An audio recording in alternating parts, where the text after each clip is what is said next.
अस्सलाम वालेकुम रहमतुल्लाहि वबरकातुहू।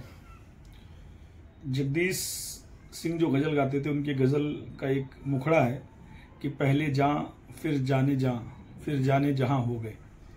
इसको याद रखो, इस वीडियो में लास्ट तक ये मुखड़ा आपके काम आएगा। असल में मिर्ज़ा गुलाम अहमद कादियानी ने डायरेक्ट अपने आप को नबी नहीं कहा। पहले उसने शुरुआत में अपने आप को इमाम मेहंदी कहा, फिर मसीह कहा, फिर उसने देवबंदियों के आलिम कासिम नानोती का एक हवाला दिया। उसने कासिम नानोती ने अपनी किताब में लिखा था, भले से नबूवत के दरवाजे बंद हो गए हों, अगर कोई नबी आ भी जाए तो नबूवत की, अल्लाह के रसूल की नबूवत पे फर्क नहीं पड़ता है। इस हवाले को उसने दिया था।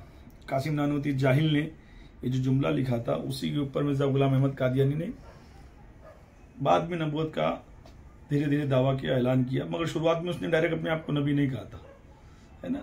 अब ऐसे ना जाने कितने लोग दुनिया में आए जो खुद नबी नहीं अपने आप को बोले, मगर उनके मानने वालों ने उनको नबी साबित कर दिया। अब जैसे एक नया फितना उठा है शकील बिन हनीफ वाला। वो एक बिहारी है, बिहार का रहने वाला है, और एक टीचर था। फिर टीचर से वो जमात की तरफ गया, जमात की तरफ से फिर वो आके औरंगाबाद में उसने अपने आप को इमाम मेहंदी कहा। इमाम मेहंदी के बाद हज़रत ईसा कहा। अब आगे हो सकता है वो अपने आप को नबी वो भी कह दे, है ना। मगर अब बहुत गौर से सुनो, है ना।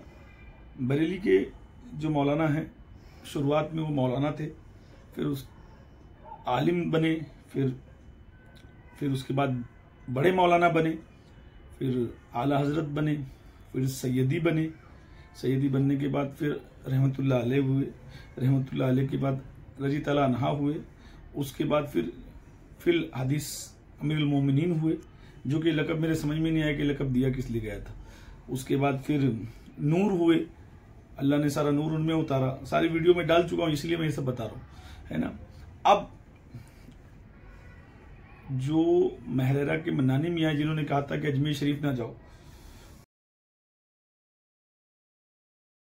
उन्होंने एक जगह पर यह कह दिया कि कब्र में 3 सवाल होंगे, और पहला सवाल मन रब्बु का, तेरा रब कौन है, मन दीनु का, तेरा दीन क्या है। तीसरा सवाल ये होगा कि तू मतलब मसला के आला हजरत वाला मौलाना अहमद रजा वाला सवाल होगा।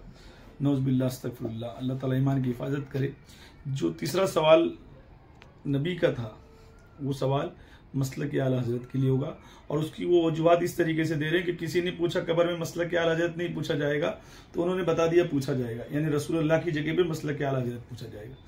कब्र में 3 सवाल होंगे। अभी हमारे मौलाना भी बता रहे थे, मन रब्बुक, मा दीनुक, मा कुन्तु तक़ूलु फ़ी हाज़र रुजुल। मैंने कहा ये तीसरा सवाल ही तो मसलक के आला हजरत है। तीसरा सवाल ही तो मसलक के आला हजरत है। हम तो अल्हम्दुलिल्लाह उठ के कहेंगे, है ना। बहरहाल अगर हम मौला अली की मोहब्बत में उनका विर्द करें, उनका जिक्र करें, मौला का नाम ले, तो ये बोलते हैं कि किसी की मोहब्बत में इतना गुलो ना कर जाओ कि तुम्हारा ईमान खराब हो जाए। जो कि अली की मोहब्बत में ईमान खराब होगा ही नहीं। अल्लाह के रसूल ने फरमाया है कि अपनी महफिलों को अली के नाम से जीनत बख्शो। जिक्र अली इबादत, अली का जिक्र करना इबादत है ना। जिसने अली अली किया वो बेशक जन्नती हो गया। और अल्लाह के नबी ने फरमाया, तमाम औलाद आदम एक तरफ, अली एक तरफ, तुम अली के साथ रहना, अली तुमको गुमराह नहीं करेगा। हाँ, अल्लाह के नबी ने फरमाया, मैं इल्म का शहर हूँ, अली उसका दरवाजा है। अल्लाह के नबी ने फरमाया, मन कुंतुम मौला फाज़ा अली मौला, मेरे बाद तुम्हारा मौला अली। हर चीज़ में अल्लाह के नबी ने मौला अली को आगे किया, इसलिए हम अली अली कर रहे हैं, क्योंकि बाद नबी सबसे बड़ी ज़ात मौला अली की है। मगर एक मौलाना की मोहब्बत में किस तरीके से गुलू किए, मैंने एक मुखड़ा सुनाया था ना, पहले जहाँ फिर जाने जहाँ हो गए। पहले वो मौलाना बने, फिर बड़े मौलाना बने, फिर आला हजरत बने, फिर सैयदी बने, फिर उसके बाद रहमतुल्लाह अलैह बने, फिर रजी ताला अन्हा बने, फिर हदीस अमीरुल मोमिनीन बने, फिर नूर बने। अब कब्र में भी उनका सवाल पूछा जाएगा, है ना।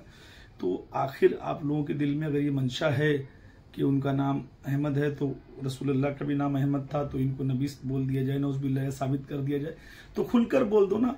मतलब इस तरीके से धीरे धीरे धीरे धीरे धीरे धीरे, है ना। कब्र में भी अब इनके नाम से सवाल होगा, है ना। अब ये आप लोग वीडियो सुनो, ये मैं अपनी तरफ से भी नहीं बोल रहा हूँ।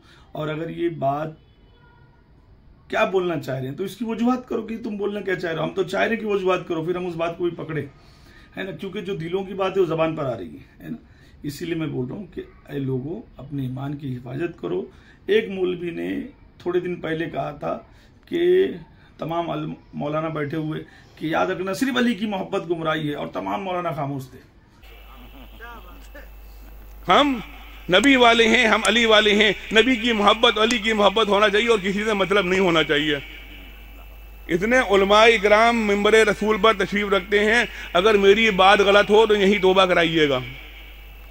सिर्फ अली की मोहब्बत, सिर्फ अली की मोहब्बत, सिर्फ अली की मोहब्बत गुमराही है ना। और उस जाहिल ने कहा सिर्फ अली की मोहब्बत गुमराही है, जो कि रसूलुल्लाह की हदीस का इनकार कर दिया उसने, है ना। रसूल की हदीस है कि अगर किसी ने एक भी सहाबा की इत्तिबा कर ली, इत्तिबा के मायने उसको फॉलो कर लिया, वो जन्नती हो गया। अगर कोई मौला अली को इत्तिबा कर ले, मौला अली की पीछे चले, तो वो तो जन्नती सरदारों के बाप की इत्तिबा कर रहा है, उनके पीछे चल रहा है। किस तरीके से गुमराही हो सकती है? मगर ये बुग़्ज़ अली है, बुग़्ज़ अहले बैत है ना। अब आप ही लोग फैसला करो कि आज के दौर में ईमान खराब कौन कर रहा है, कौन लोगों के ईमान को लूट रहा है और कौन हक पर है। ये आपके हाथ में। आपको हुसैनी बनना है, ये यजीदी बनना है। वस्सलामु अलैकुम रहमतुल्लाहि व बरकातहू।